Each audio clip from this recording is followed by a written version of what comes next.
ধন্যবাদ। আসসালামু আলাইকুম, বিসমিল্লাহির রহমানির রহিম।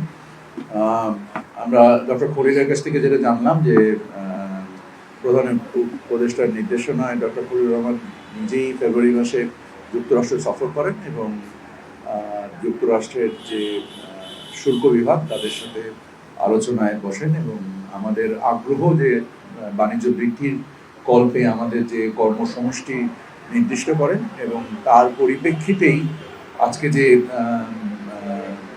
আমেরিকা থেকে যে শুল্ক আরোপ করা হয়েছে দুনিয়াব্যাপী, আমরা সবাই জানি যে একটা বেস লাইন ট্যারিফ দেওয়া হয়েছে 10% এবং এর সাথে দেশভিত্তিক তাদের যে বাণিজ্যের যে ঘাটতি, এই ঘাটতির উপরে একটা হিসেব করে তারা পৃথিবীর বিভিন্ন দেশের উপরে বিভিন্ন রূপ শুল্ক আরোপ করেছে।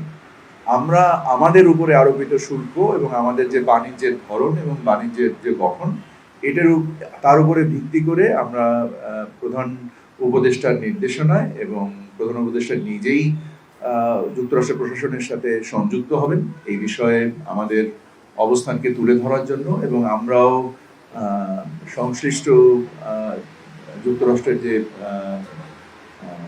বিভাগগুলো রয়েছে, ইনক্লুডিং আমাদের এমবেসি ইন আমেরিকা এবং আমেরিকান এমবেসি ইন বাংলাদেশ, আমরা তাদের সাথে সংশ্লিষ্ট রয়েছি।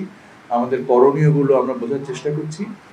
আমরা এখানে সম্ভাবনাও দেখছি, আর যে যে সম্ভাবনার বিপরীত যে বিষয়গুলো রয়েছে আমরা সেইগুলোকে সাম্যকভাবে উপলব্ধি করে বাণিজ্য ঘাটতি কমিয়ে এনে আমরা আশা করছি যে তুলনামূলকভাবে আমরা আমাদের প্রতিযোগী দেশের থেকে একটা ভালো অবস্থানে যাওয়ার প্রচেষ্টায় রত আছি।